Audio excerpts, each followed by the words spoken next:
আমি হিপ্রা মজুমদার আজকে আবার একটা নতুন রেসিপি নিয়ে তোমাদের কাছে চলে এসেছি।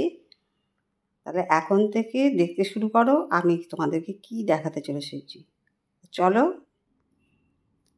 দেখো, একটা মিক্সিং জারের মধ্যে আমি গোটা 10-12 কাঁচা লঙ্কা, একটু আদা আর একটু রসুন নিয়ে নিয়েছি। এবার পেস্ট করে নিলাম। দেখো, এটা দিয়ে একটা রেসিপিটা তৈরি করব।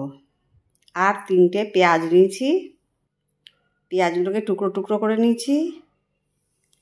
এবার পেঁয়াজটাকে সম্পূর্ণ বেটে নিলাম। আর একটা কাচের বাটির মধ্যে টক দই ভালো করে ফেটিয়ে নিয়েছি। আর একটা কাচের বাটির মধ্যে একটু জল নিয়ে মিল্ক পাউডার বেশ কিছুটা নিয়ে এটাকে গুলে নেব। আর একটু মিক্সিং জারের মধ্যে কাজু বাদাম এটা বাটা করে নেব। এবার দেখো, আমি 750 মুরগির মাংস নিয়েছি। তার মধ্যে ধনে জিরের গুঁড়ো 1 চামচ দিলাম।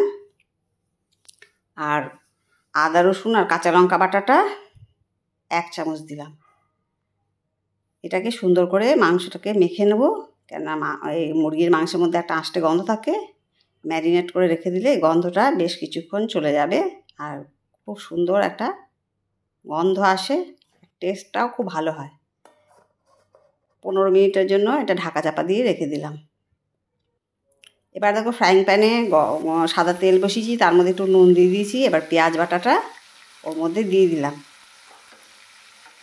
মিডিয়াম আঁচ দিতে হবে এই সময়টা, যেন খুব বেশি আঁচ দিলে পেঁয়াজটা পুড়ে যাওয়ার সম্ভাবনা থাকে। বেশ ভালো করে নেড়ে চেড়ে এটাকে হালকা ফ্রাই করে নিতে হবে। গোল্ডেন ব্রাউন যখন হবে, পেঁয়াজের রঙটা যখন একটুখানি চেঞ্জ হয়ে গেল, তার মধ্যে আদা রসুন আর কাঁচা লঙ্কা বাটাটা দিয়ে দিলাম। এবার এইটাকেও কাঁচা গন্ধ যাওয়া পর্যন্ত নাড়িয়ে চাড়িয়ে কষিয়ে নিতে হবে। এই সময়টা লক্ষ্য রাখতে হবে যাতে না তলা ধরে যায়। আজকের রেসিপিটা ভীষণ সুন্দর একটা রেসিপি, স্কিপ করো না, তাহলে বুঝতে পারবে না। এর মধ্যে লবণ দিয়ে দিলাম। আগে যেহেতু লবণ দিয়েছিলাম একটুখানি তেলটা গরম করার সময়, এখন তাই জন্য 1 চামচ লবণ দিয়ে দিলাম। এবার ম্যারিনেট করা মাংসটা দিয়ে দিলাম। অনেক রকমের মুরগির মাংস খেয়েছি আমরা, অনেক রকমের টেস্ট আমরা জানি, কিন্তু এইভাবে তৈরি করে নিও, দেখবে ভীষণ সুন্দর একটা মাংস তোমরা রান্না করে খেতে পারবে। এটা আমি তোমাদেরকে বলে দিতে পারি। বেশ কিছুক্ষণ নাড়াচাড়ার পরে একটা ঢাকা চাপা দিয়ে রাখলাম। মিনিট 5-7 বাদে আবার ফিরে এসেছি। দেখো, মাংসের রঙটা একটু চেঞ্জ হয়ে গেছে। এবার ওপর নিচ করে এভাবে কষিয়ে দিতে হবে। আর মাংস থেকে যে জলটা ছিল সেটা বেরিয়ে গেছে। এটা দিয়েই মাংসটাকে রান্না করতে হবে। এটা কিন্তু আর কোনো জল দেওয়া চলবে না।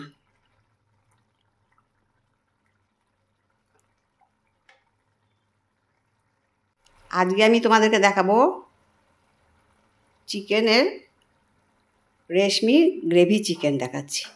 এবার দেখো, দইটা ফেটিয়ে রেখেছিলাম, এটা দিয়ে দিলাম।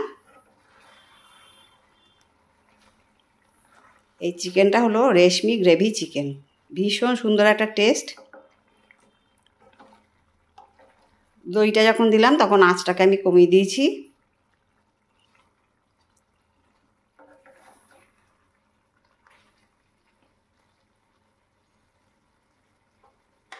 ধীরে ধীরে এইভাবে রান্না করে নিতে হবে। দইটা কষে গেছে। এবার দেখো, কাজু বাদামটা বেটে রেখেছিলাম সেটাও দিয়ে দিলাম।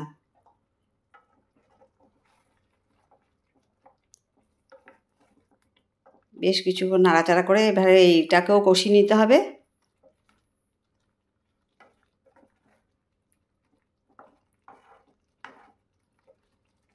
আমার যদি এই রেসিপিটা ভালো লাগে, লাইক শেয়ার কমেন্ট আর সাবস্ক্রাইব করে তোমাদের আমার চ্যানেলের পাশে থাকার জন্য অনুরোধ করলাম। এবার যে মিল্ক পাউডারটা গুলে রেখেছিলাম সেটাও দিয়ে দিলাম।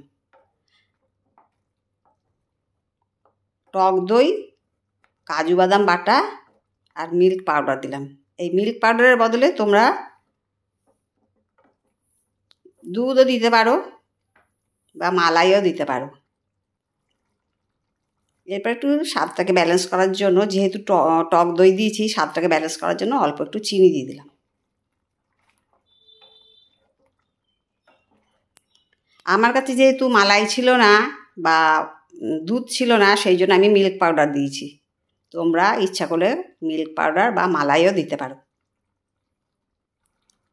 এরপরে 1 চামচ গরম মশলা দিয়ে দিলাম। ভীষণ ভীষণ সুন্দর একটা টেস্ট হয়, ভীষণ সুন্দর গন্ধ। তোমরা শেষ পর্যন্ত দেখো চিকেনের রেসিপিটা, তা নয়তো কিন্তু বোঝা যাবে না। অপূর্ব স্বাদ আর গন্ধযুক্ত একটা চিকেন রেসিপি আজকে আমি তোমাদের কাছে প্রেজেন্ট করছি। অনেকক্ষণ ধরে এইবারে মাংসটাকে কষিয়ে নিলাম। এরপরে দেখো একটা আলাদা কড়াই বসিয়েছি, তার মধ্যে একটু সাদা তেল দিয়েছি, আর ক্যাপসিকাম, টমেটো আর আদা কেটে নিয়েছি জুলিয়ান শেপে।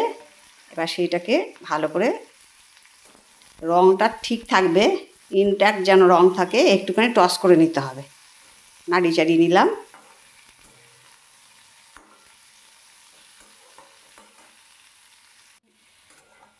এর মধ্যে কিন্তু এখন কোনো নুন দেয়া চলবে না।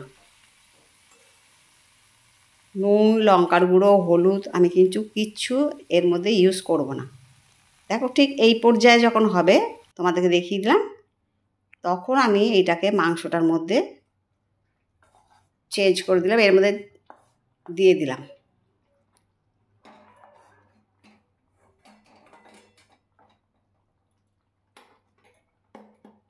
দেখো কত সুন্দর দেখতে লাগছে। এটা শেষ অবধি, এইটা যখন একটুখানি কষে যাবে ততক্ষণ পর্যন্ত আমাকে রান্না করে নিতে হবে। এবারে কিছুটা কাসুরি মেথি আমি অ্যাড করলাম।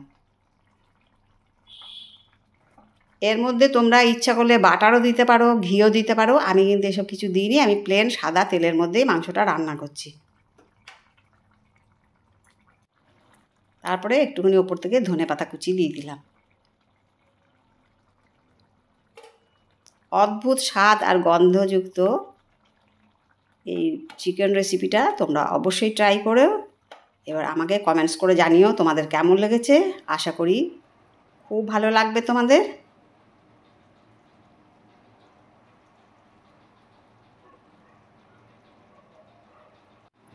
গ্রেভি রেশমি চিকেন কেমন লাগলো তোমাদের? দেখো কত ভালো লাগছে, তোমাদেরকে একটু ডেকোরেশন করে দেখিয়ে দিলাম। তাহলে আজ এই পর্যন্ত রাখি, আবার অন্য একটা রেসিপিতে দেখা হবে। কেমন? টাটা।